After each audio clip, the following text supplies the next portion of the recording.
Hi, and welcome into another episode of the Primary Residential Mortgage Armchair Quarterback. I'm Tony Lombardi here with Drew Forrester and Dean Johnson, who's back from assignment. Back from assignment. You said, he unearthed he must have had paparazzi following me because he unearthed some photography that implicated me. We really missed you. By the way, well, wait, I got the elf picture. You saw that? The elf costume. Right. That was the assignment. I'm looking for the bunny costume. What happened? I'm so sure the Ravens are going to make the playoffs that I shaved it. It's still November, Drew. The Ravens are going to make the playoffs, and I shaved it because I'm like, why would I do this for the next month, only to shave it when they make it? Maybe So I should start one because I don't think they are. So you don't? No, I don't. I'm with Ian Tony. and I like the team. No, I love the team, but I'm with Tony. I gotta go.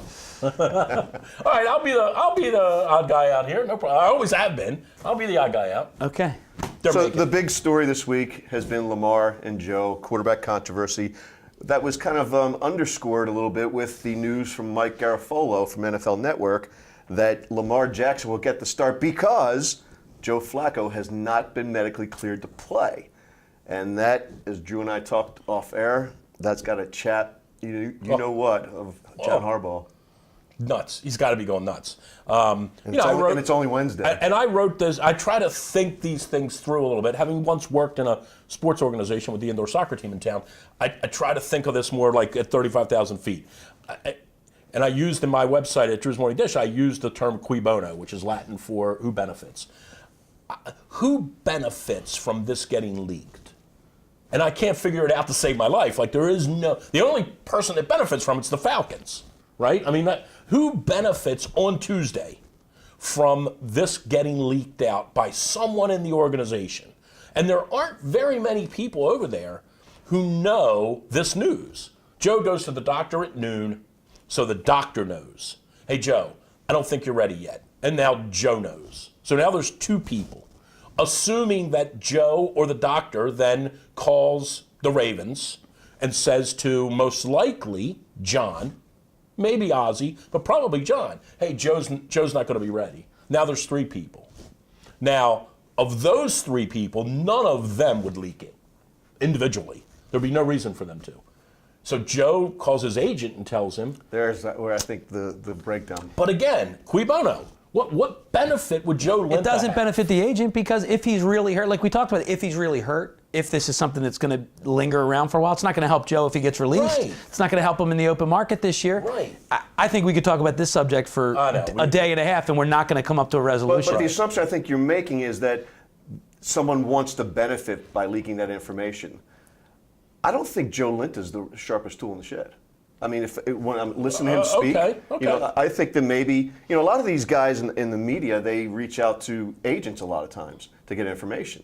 And sometimes agents will feed you information that, like you said, may benefit them or their clients. Right. I would say this, the likelihood of how this all happened would be this, that at some point during the season, the staffer involved in this particular leak needed something else pushed out favorably for either the club or him or his client, and used Garafolo, and Garafolo was owed one. Quid pro quo. Right. Another Latin term. Another Latin. Very good. A smart guy. A Latin lesson here. Yeah, we'll hang in there. We'll guide you along. So at some point, Garafolo said, this is the solid you're going to do for me. What's the story with Flacco? So that would maybe be the only reason why I would see somebody in the circle who would have to give this information. The circle of mistrust. Right, yeah, right. Not the circle of trust like Robert De Niro right. and Meet the Parents. But it's baffling to me why they would want this information out. And the answer is they don't want it out. But now that it's out there. But there's a bigger problem, right? And Lamar, if all things being equal and Joe could play, who's your guy? So I have an opinion on this that's probably not RG3, popular. watch. No, I'm not. I think if they're both healthy and they're both cleared, you go to Joe Flacco and say, you're the starter.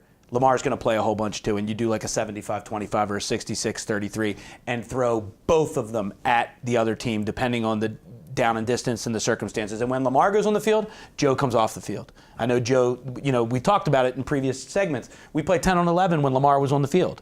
Lamar's done a little better. He showed us the last 2 weeks. And I'm not one here to anoint him yet, but Lamar's done a lot better when playing 11v11 with the run-pass option. But when Joe's on the field, you're playing 10v11, suddenly there's an extra defender. So I would say play them both. Joe's primarily your starter. I still believe Joe gives you a better chance to win when healthy by some meaningful percentage. But having Lamar to throw off all these other teams that have never seen Lamar for some meaningful percentage, 20%, 25%, 30% of the snaps, I think it makes us devastating and hard to prepare for. Really hard to prepare for. I'm going with almost exactly what he said. Like, I'm. And if Joe doesn't like it, by the way, yes, if Joe doesn't like it, right. tough crap. That's a whole other issue to talk about too. That's a bigger issue. Would be Joe's. I don't want to call it behavior. It's a whole other topic. But the way to handle this, if Joe were healthy, is Joe's the starter, right? And one of the reasons I say that pretty clear cut is if Joe were healthy today, and John said, Joe, you've been great, but we're going to go with Lamar on this one. We got a gut feeling. Joe would be done. That would be it. He'd be kaput. There would be no going back to Joe in 2 weeks and saying, how about you start the Chargers game? He mentally, that would fracture him. I got benched for a guy that's 14 years old. Really? No chance. Like that again goes back to the issue about Joe, right? But all of that said, you go to Joe and you say, you're going to start. You're our starting quarterback. And I agree that all things being equal, Joe gives them a significant better chance of going 4-1 over the last 5 games than does Lamar, in my opinion.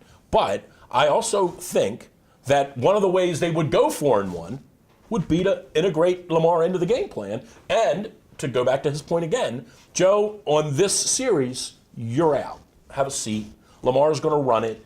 We're going to try to, I look at the opposite and think, how does a defensive coordinator and a head coach from an opposing team and the defensive players prepare for both? How do they prepare for a spread offense with Joe's strong arm when healthy? How do they prepare? Right. How do they prepare for the run-pass option with Gus Edwards and Lamar with Joe not on the field? I mean, there's a whole bag of tricks that they have to worry about. But there's a white elephant in the room, and his name's Marty Morningwig. And can he actually be the maestro behind that kind of offense? I say to that very simply, no. I mean, it's a lot of work. I mean, it's a lot of work. I think the schedule's very favorable for them. And when I say I think they're going to make the playoffs, I think the schedule's very favorable for them. I think I can't wait till we do that later in the show. If they can steal 2 of these 3 road games somehow. This one obviously is the one they got to win because we're all kind of penciling them into losing Kansas City. And then they got to go to L.A. in a couple weeks and win. If they can steal a couple of these road games and get in, they might wind up having to go to Houston, which I wouldn't be so quick to sign up for based on what I've seen from them. But I do think they have a good chance to get in. But I'm telling you, Marty can muck this up. Without any question. Well, let's turn it. So, Tony, what about you? I think that Lamar Jackson is the way to go because I don't think that Joe will buy into that kind of game plan. That's just his mental makeup, and it's sad, really, because he's putting himself before the team. There was a time when the 49ers had Steve Young and Joe Montana, and Joe Montana got benched. Joe Montana! Was pretty arguably, good. He was pretty good. He got benched. So what did Joe Montana do? He let the competitive spirit take him over, and he ended up winning the job back. And then he got traded. You know how it all went down. But my point being is Joe's not made up that way. His mental makeup isn't that way. So of the 2, I think in order to win these games on the road, they've got to run the football. They've got to keep the ball out of the hands of Ryan, Mahomes, and Rivers. And to do that, Lamar Jackson needs to be on the field. I mean, they've averaged 254 yards rushing the last 2 games. I know it's a small sample size, but at the same time, Gus Edwards, people have said this week that Gus Edwards hasn't really Joe didn't have the ability or the opportunity to work with Gus Edwards. Guess what? Gus Edwards doesn't do as well with Joe Flacco behind center. Absolutely because the not. field is nowhere near as spread. Everybody knows that, right? I mean, I think that's a there's clearly a chemistry because for the run pass option to work, regardless of who's running it, there needs to be a chemistry between the back and the quarterback. There needs to be but it's got to be called right by the coordinator. I got you. I'm telling you this. No, but I'm talking about Gus. But stay on Gus Edwards for 1 second. Gus Edwards and Lamar Jackson clearly have some kind of chemistry that's 100%. Joe hasn't had with Anybody. Everybody would agree with that. And then all you have to do is look at what they did on Sunday in the first half against the Raiders. And You mean the double-digit runs? It's just unbelievable, right? Double digits being 10. And then in the second half, they threw the ball. I think he actually only threw the ball one time in the second half. No. Was it more, maybe? Was it the John Brown TD it was called No, back? they threw it more than that. And I think he only threw it 8 the times. Andrews. I think he only threw it. No, that was in the first half. The throw to Andrews Yeah, it was was in at the first half. the end of the first half. But anyway, this is the biggest issue facing the team, in my opinion, is can you count on Mornhinweg over the last 5 games to create a game plan, stick with it, not buckle, not give in, not fret over a 10-point deficit in the second quarter, and all of a sudden Joe throws the ball 53 times. That's my biggest fear, and I don't think he's capable of doing it. And over the 5 games, that sample size, Marty will muck up one of those games, if not more. I'll tell you the game today. Remember I told you this. The game they're going to have the toughest challenge is the Tampa Bay game because they're going to have to score points. Because they're not just going to score. Tampa Bay's not scoring 13 points in that game. I think the one, if things go well and they go I know what you're going to say. No, I did. It's Cleveland, the last game of the season. Baker Mayfield. No. I know. But I think that we're going to need to score points in the last 5 games. You're going to need to score points against all of them. We're going to need to score Atlanta, points. Right. Chargers. I mean, we're not going to. We're Right. kind of No throwing doubt. away the Kansas City game, but that's going to be. Marty really scares me. And I, and then this goes back. This is another big, broad discussion. This is what this is what John has done. This is John. John's employed this guy. So it goes back again to John. You're the one that kept this guy around. He did, but I do agree with you guys. If there was a way to bring these two together. Yeah, Joe, I'll tell you, Joe zinged that ball. I bet you, Joe. I mean, it drives me crazy just to hear him talk. It drives me crazy. I think it's entertainment. It makes no sense, but it's entertainment. Because I keep asking myself, how is this guy an offensive coordinator in the National Football League? So his claim to fame is that there was a coin toss for overtime one year, and they won, and he said, no, we're good, we'll kick the ball. Okay, we're going to take a short break. When we come back, they lost, of course. When we come back, we're going to talk about our Come On Man, and we're also going to get into the rest of the Ravens' schedule, how we think it's going to play out. Don't go away. This is the primary residential mortgage armchair quarterback. I was 4 for 4 last week, by the way. He was. I know he was. As soon as you get here, he gets nervous. I don't know why.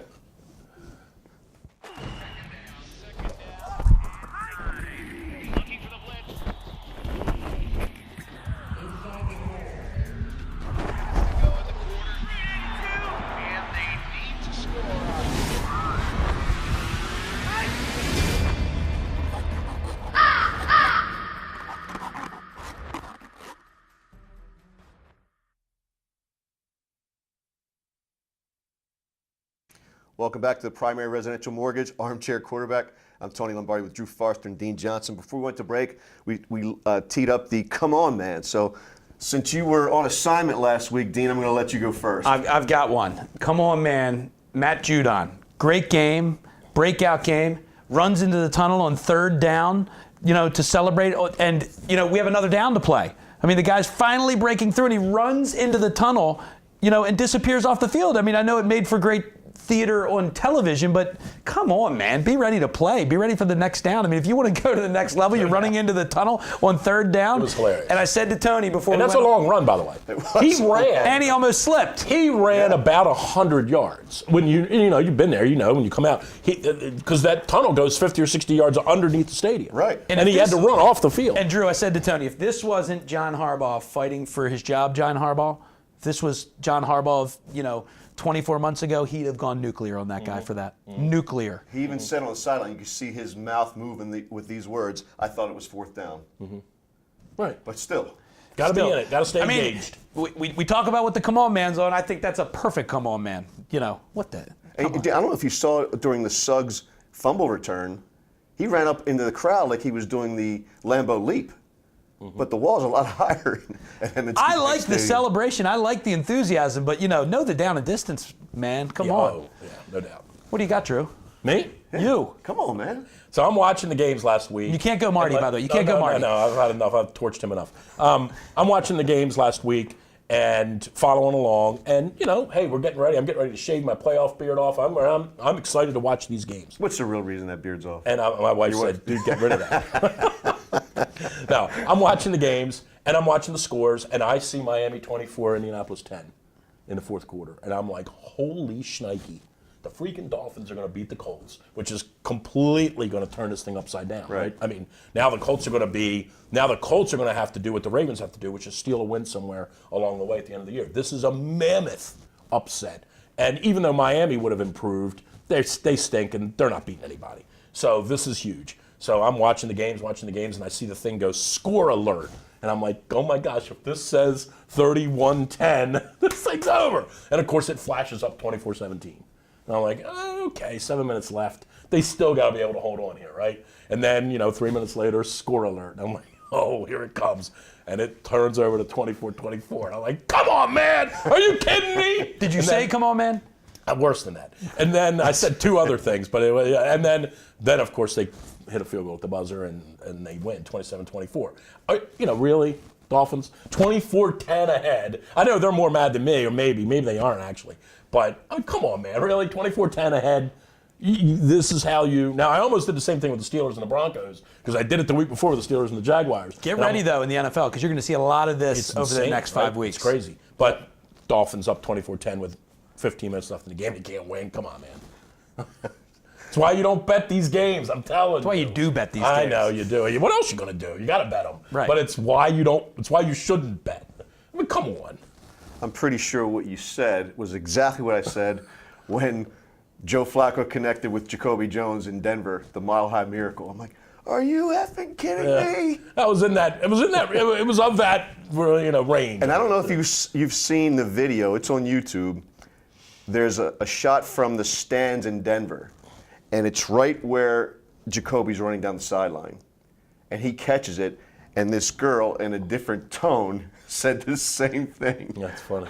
Yeah, she was just couldn't believe that happened to her team. Yeah, so pretty funny stuff. Yeah. But anyway, my come on man this week goes out to your favorite guy, Drew, Marty Morningweg. The Ravens rushed the ball 43 times against the Oakland Raiders, averaging 5.6 yards per carry, but only 10 in the first half. Come on, man. Lamar Jackson, Gus Edwards, hot hand.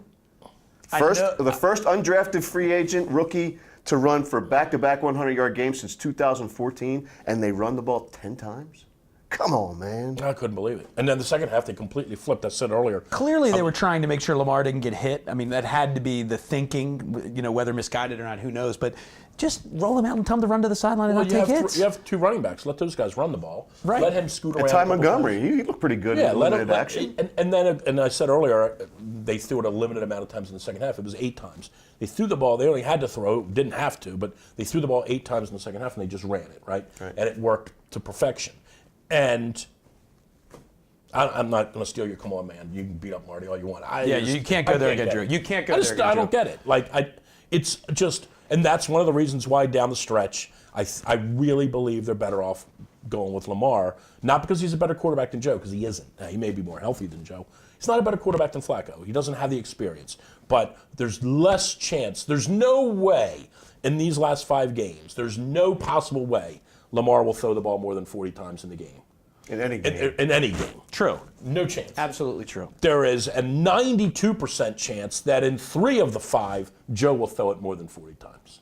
No question. Because that's just Marty looks at them differently, and he acquiesces to Joe. And they don't run the ball well with Joe behind right? center. And Joe wants to throw the ball, right? And it's just it's just such a misconnect between all of them. Joe fancies himself a legitimate NFL quarterback. Like I should be throwing this ball 40 or Rodgers throws it 40 times. I should be throwing it 40 times. Okay, maybe, but we're not winning that way. Right. All you got to do is look at the data. Over the years, when Joe throws the ball 40 or 50 times, we don't win.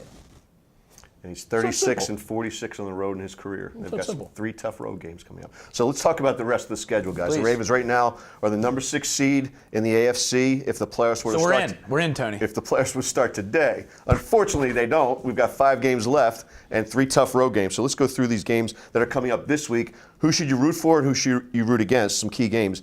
Cleveland is at Houston.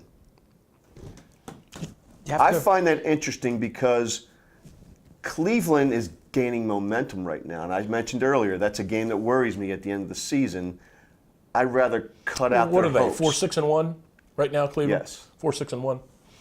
It's at Houston. They're not beating Houston. But here's the deal. If I'm the Ravens, in a perfect world, I would want to play the Steelers in the first round. And we could still win the division. Ravens could still win the division. But if we're going to finish as a wild card, I would much prefer to play the Steelers. Much prefer. I don't want to go down there to Houston. They got really good wide receivers. We've seen enough. Well, they're gelling too. They're moving in the right direction. The Steelers are. I want not. Houston. I would much prefer that somehow Cleveland win this game and try to push Houston to 4 and the Ravens to 3. The Steelers to 3. But you don't think that's happening? I don't. I don't So think you're rooting for Cleveland. I'm rooting for I am. Cleveland as well, Tony. Well, but I don't. I'm rooting for Cleveland for the that same feels reason. weird. But I don't think Cleveland quite has enough. But Cleveland's not winning in Houston.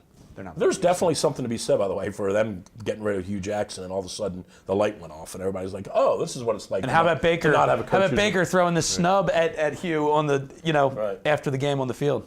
I'm telling you, and I said this at the beginning of the year, that kid reminds me a lot of Roethlisberger. He's got some moxie about him. I thought you No said question. Favre. I thought you said Favre at the beginning of the year. He reminds me of Roethlisberger, and that he's got this moxie, like he's a little bit of a prick, right? Yeah. And you kind of need that. And there's nothing wrong with that right. in the NFL. Right.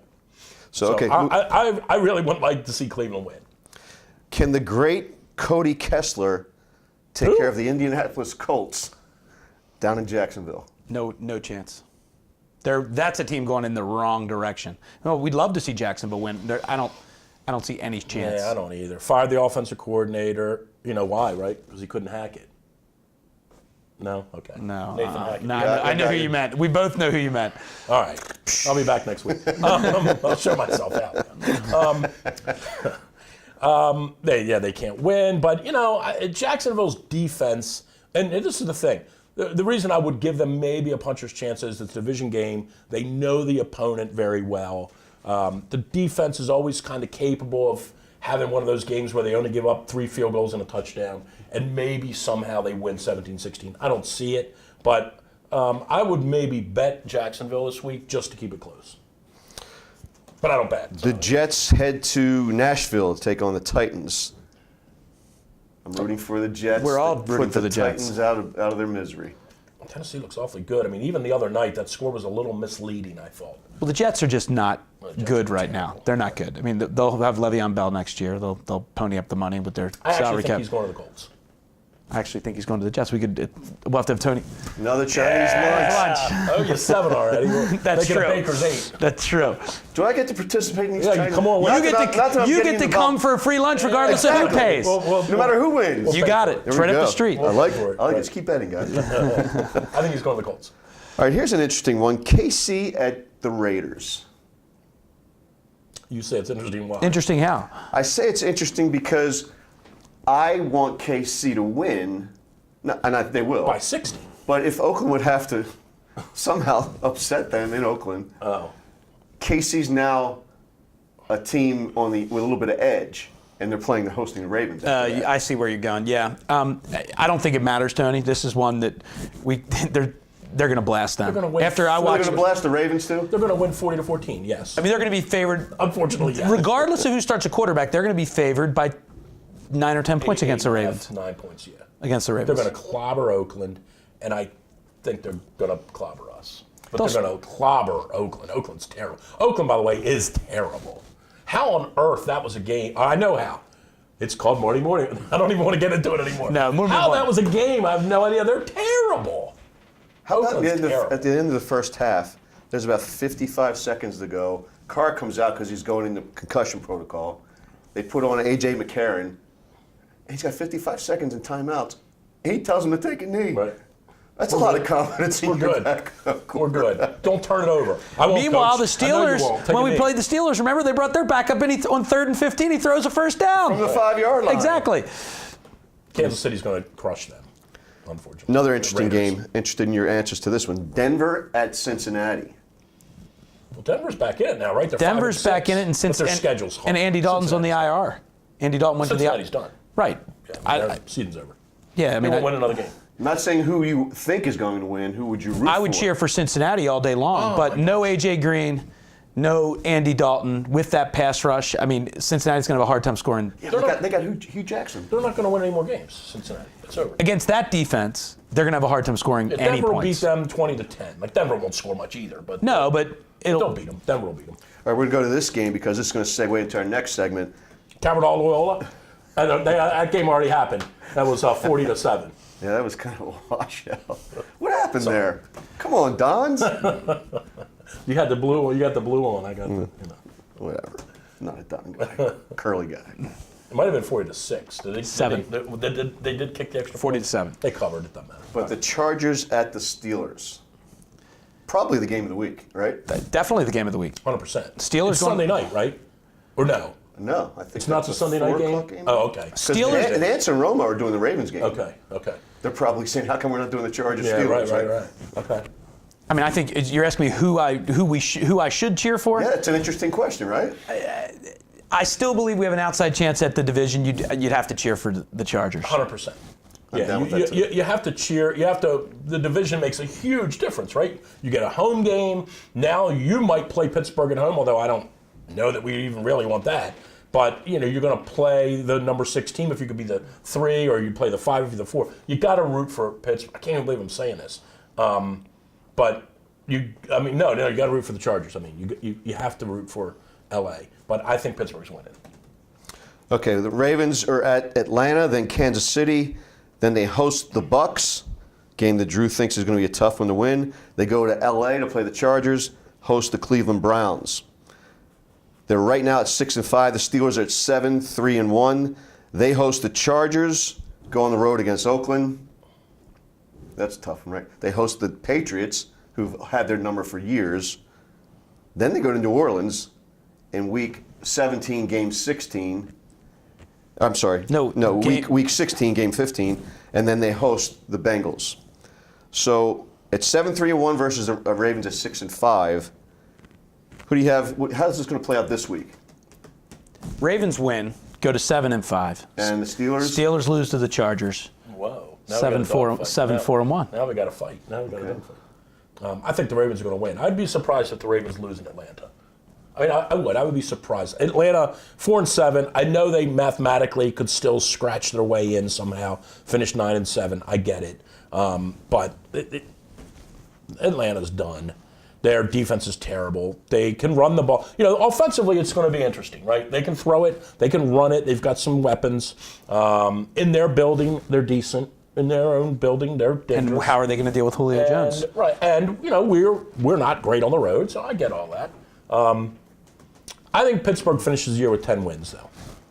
They'll win by hook or by crook. They'll win 3 of these games at the end of the year. They're going to lose. They're going to lose to the Patriots. Saints will be. I don't know about that. I don't know.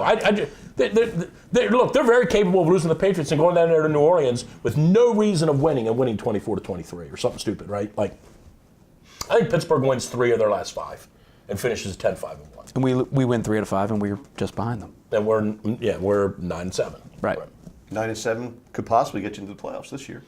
It's going to be close. It's going to be there'll be obviously a tiebreaker configuration somehow with the Colts, maybe with Denver, maybe with Tennessee. I don't know. I mean, I don't think there'll be 2 teams finishing 9-7. I think there'll be 3 teams finishing 9-7.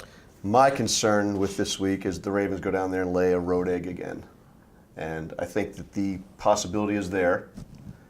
And if they do lose this game, I think the whole thing unwinds.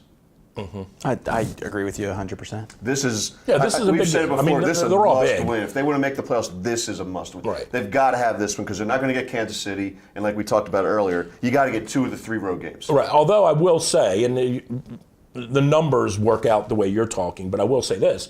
If you're going to lose one of the last 5, lose it to one of the 2 NFC teams. That doesn't crush you if you lose this week. But the issue is, if you lose this week, it's just another loss. Whereas if you win this week but lose to the Chiefs, it hurts you in the conference, right? So if you're gonna lose against an NFC team. But the Beat the Chargers. The problem is we don't have enough margin for error to lose this one, and then Well, this is have also to a go to Kansas momentum. City and win. Just based on where it sits, this is a momentum swinger. I mean, you want this one to be heading into December on the upswing, Right. And then the Kansas City game doesn't create quite so much pain when you inevitably lose. But then again, He's right. He's right. No, if the Chargers were to lose To the Steelers. and the Chiefs win, that would make them this week. That would make them 11-1 versus the Chargers. At what would they be at 7-4 at that point? Chargers are 8-3. Oh, right 8-4. So they would be 3 games back with 4 to play. Chargers, off the top of my head, have Denver to end the season. They have one more game against Oakland. And I seem to remember them having one other, losable game in addition to the Ravens. They obviously this week they're at Pittsburgh. I'm trying to think of who they play the following week. And then they have the Raiders, Ravens, and Broncos to finish. Okay. All right, guys, let's wrap it up here. They're getting to, I think LA by hook or by crook will finish up somehow winning 3 of their last 5. Prediction for the Ravens at Atlanta. With Lamar at quarterback, a grinder, 23-21 Ravens. What a homer you are. I'm not actually. Go back and watch the segments. I'm not a homer. What a homer. Ravens 33-3. I got 33-3.